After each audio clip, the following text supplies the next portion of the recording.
ear equalizing for divers.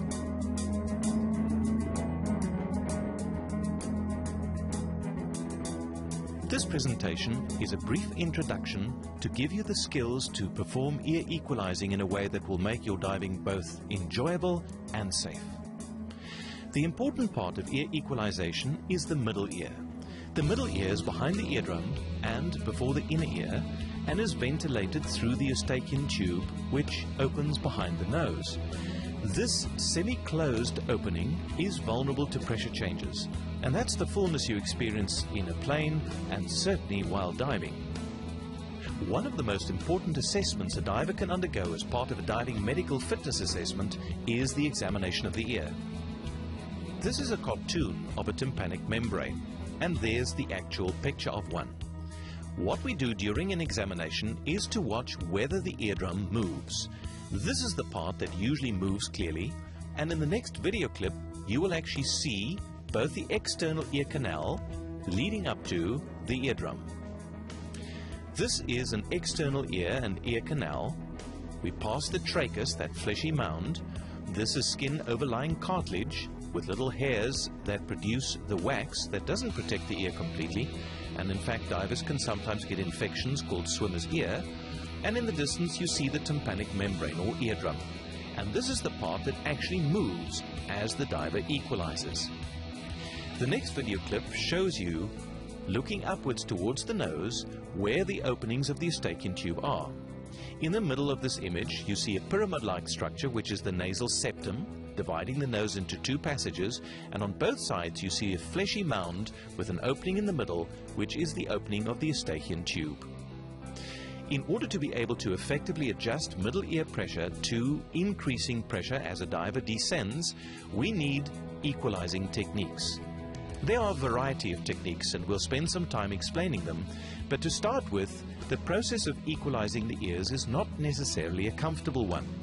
Many divers feel awkward, uncomfortable, or will start rubbing their ears. This may either be because they're not accustomed to it, or very often it may be that they as children developed ear infections and may even have had grommets, and this has produced a bit of a fear or uncertainty about what normal feels like. In extreme cases, divers may even be vulnerable to panic, and this is something diving instructors need to look out for. Sometimes the instructions may be somewhat confusing. Don't blow too hard, or you're not blowing hard enough, you've over-equalized, and don't equalize during ascent. These are typical instructions you will receive during a scuba dive training class. What this means is that you should not force your ears to equalize, blowing harder than you would need to fill a nice large size balloon. So it's about the same pressure you would use when clearing a snorkel. Not blowing hard enough may mean that you really aren't. You might either be blowing through the mouth and not against the nose, or you may simply be a little timid. Over-equalized means that your ears are already bulging, and therefore you no longer feel the difference when you blow. What then happens is, as you descend, the ears will relax again and you'll have another chance to blow. This is just something you need to discover for yourself. Finally, not equalizing during ascent is of course an instruction not to hold your breath, and therefore we don't want people equalizing in this way on the way up. Besides, that's not the time you should be pushing gas into the ear. That's the time that the gas will actually start escaping from the middle ear. Squeamishness about equalizing may be a warning sign. Many divers vulnerable to anxiety or even panic may present with squeamishness about the ears. Having said that, make absolutely sure you can equalize in order to dive and dive safely. We're now going to look at different ear equalizing techniques. There is simple yawning and swallowing, which is how we equalize from day to day, but is not necessarily practical when diving. Then there's voluntary opening of the Eustachian tube, which some divers, about 10%, learn to do. The Valsalva technique is the simplest to teach, which is pinching and blowing. The Toynbee technique, which is pinching the nose and swallowing. The Frenzel technique, which is pushing the tongue at the back of the throat to actually force air into the Eustachian tube. And twitching. Let's look at these in turn. This is what happens when you swallow. The soft palate pulls upwards, and in the process it actually opens the Eustachian tubes. You may want to try that now. Just pinch your nose and swallow, and you may notice a change in your ears. We'll explore this again when we look at the Toynbee technique in a moment. Voluntary equalizing by opening the Eustachian tubes is something that some divers discover. It's a bit like the way you would yawn in polite company. In other words, it's sort of a strangled yawn, if you'd call it that, and you notice that there's a clicking in the Eustachian tubes as the muscles orientate themselves and literally open the tube. If you can get to do this, great, but many divers don't, so don't worry. This is the technique that your diving instructor has probably taught you or will be teaching you. Notice how the video clip shows the eardrum bulging in response to the person equalizing. This particular technique can sometimes be done too forcefully or for a too long period of time, so you don't want to do it for more than about 5 seconds. The reason being that you can either force the ears, which can cause damage, or you may even pass out. So don't overdo a good thing. The next technique is the one that you may have tried earlier, which is pinching your nose and swallowing. What you may notice after you did the previous technique of pinching and blowing is that when you swallow, it actually feels as if the ears close up.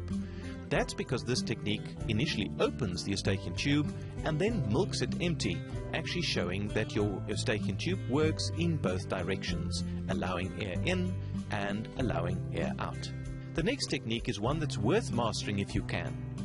Basically what happens, as illustrated here, is you deliberately push your tongue against the soft part of the palate and in the process reduce the volume of the nasopharynx, so that's the volume behind the nose, so that it pressurizes and literally injects air into the Eustachian tube openings.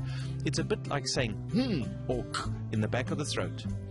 Something you could even try to show that you're getting this technique right is filling your mouth with water, and believe it or not, you will find that you can actually equalize by pinching the nose and using the Frenzel technique with a mouthful of water, without drowning and without needing to blow from your chest.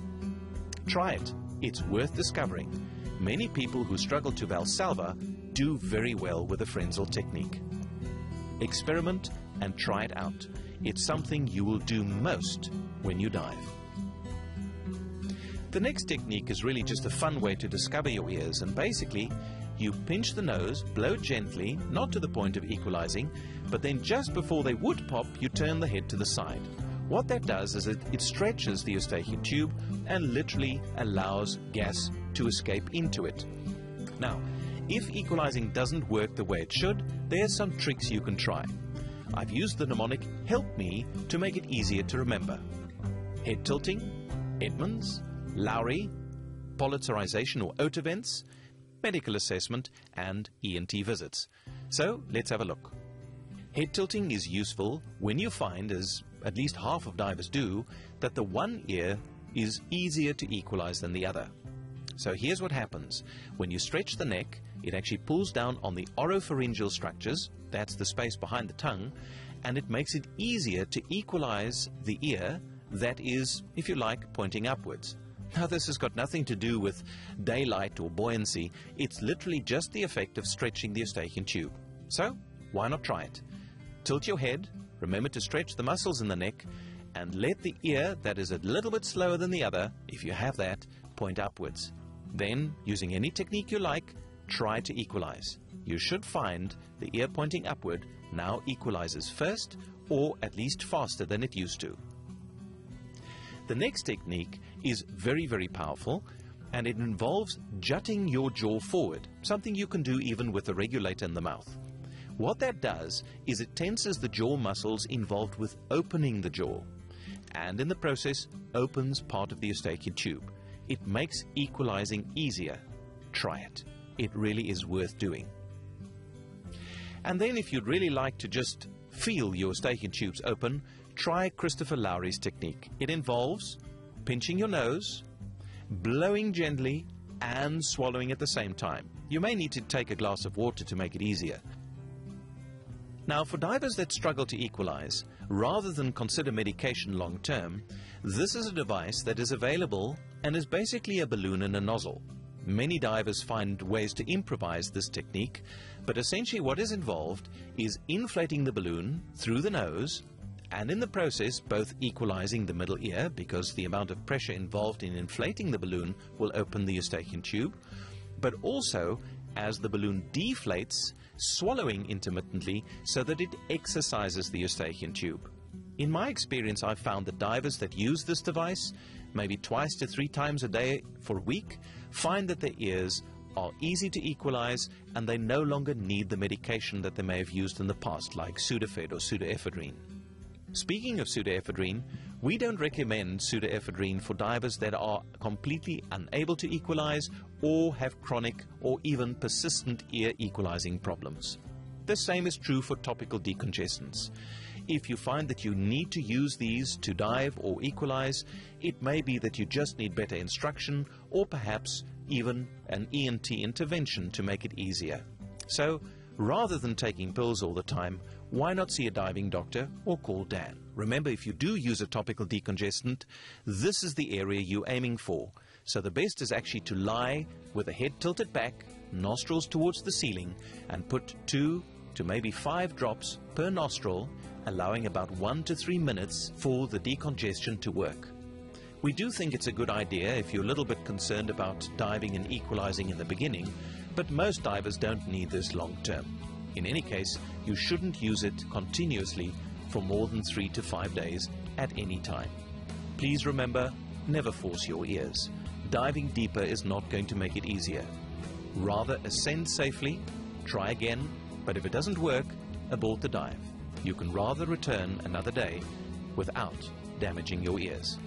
In closing, I'm going to give you 10 tips that should help you make the most of your ears while diving. Firstly, and very simply, just blow your nose before going diving.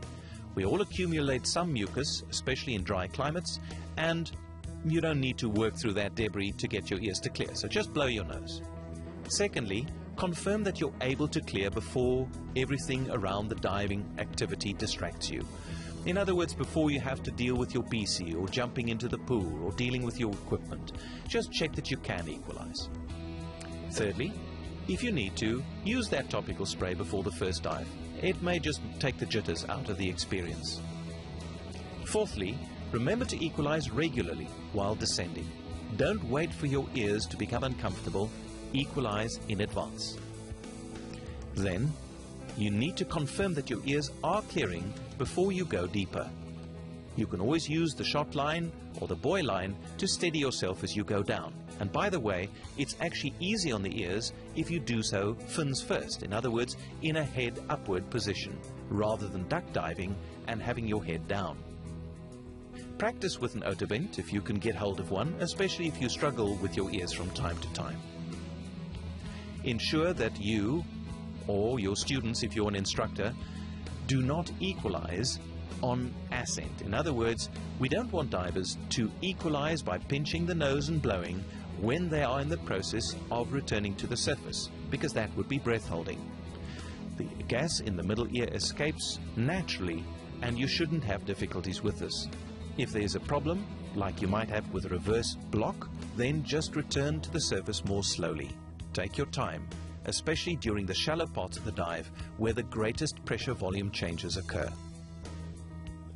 Check your ears after diving, making sure that they clear easily. And in fact, we recommend that you do that for 2 hours after every dive. The reason for this is we find that after a dive, the middle ear is somewhat irritated and therefore prone to actually absorb the oxygen more quickly and cause the tympanic membrane to actually draw inwards. That may make it more difficult on the next dive. So basically what we're saying is make sure your ears remain clear after a dive. And lastly, if you can't clear, call Dan or see a diving doctor or ENT to help you. For most divers, we find solutions. Thank you for listening to this. We hope it'll add to your diving joy and experience and certainly make it safer. And by the way, why not join Dan? Ask your instructor about it.